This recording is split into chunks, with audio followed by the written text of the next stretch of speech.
आइए जमा करते हैं 249 को 383 में। तो सबसे पहले जब हम जमा की मशक़ें करें ख़ुसूसन एक से ज़्यादा हिस्सों वाली रकमों को, तो हम इन्हें ऊपर नीचे लिखेंगे रकमों को, और इन्हें एक सीध में ले आएंगे हिस्सों को, यानी इकाइयों को जो है दाईं जानिब हम एक सीध में ले आएंगे। 9 और 3 जो है ऊपर नीचे आ जाएंगे। फिर जो 4 और 8 हैं दहाइयाँ हैं, इन्हें एक सीध में ले आएंगे ऊपर नीचे। फिर 2 और 3 जो सैकड़े की जगह पर हैं, इन्हें ऊपर नीचे ले आएंगे। इस तरह हम इन्हें एक सीध में ले आएंगे, इन्हें अलाइन कर लेंगे। फिर उसके बाद 9 और 3 को हम जमा करेंगे। ठीक, सबसे पहले हम इकाइयों को जमा करेंगे। इकाइयों को 9 जमा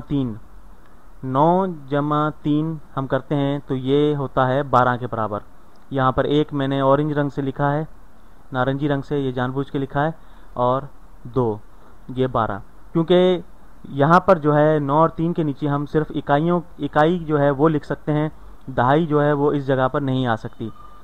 तो जब 9 जमा 3 12 करेंगे तो 2 नीचे आ जाएगा, और जो 1 है वो दहाई है, वो 10 के बराबर है, वो यहाँ ऊपर आ जाएगा। ठीक, क्योंकि ये जगह जो है, ये जो सीध में इसके 4 और 8 के ऊपर ये दहाई की जगह है, तो ये 4 और 8 जो है दहाइयों को ज़ाहिर कर रहे हैं। इस तरह 1 भी जो है वो 10 को ज़ाहिर कर रहा है, तो ये ऊपर आ जाएगा। अब हम इन्हें जमा करते हैं। 1 जमा 4 जमा 8, तो ये होता है 5 और 8 13 के बराबर। ठीक, तो यहाँ पर भी जो है 1 जो है वो 100 को ज़ाहिर कर रहा है, और 3 जो है वो दहाई को ज़ाहिर कर रहा है। तो हकीकतन ये 130 है। इसके लिए आपको परेशान होने की ज़रूरत नहीं है, क्योंकि ये एक सीधा साधा तरीका है। इसी तरह आप इसे जमा कर सकते हैं।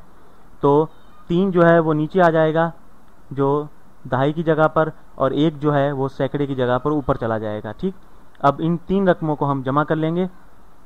1, 2 और 3 जो ये 3 हिस्से हैं, इन्हें आपस में जमा करेंगे। 1 जमा 2 जमा 3, तो ये होते हैं 6 के बराबर हो जाते हैं। ठीक, तो इस तरह हमारे पास ये 6 जो है वो 100 के बराबर है, तो ये 600 यहाँ पे 100 की जगह पर, सैकड़े की जगह पर आ गया। 632 ये हमारे पास जवाब आया।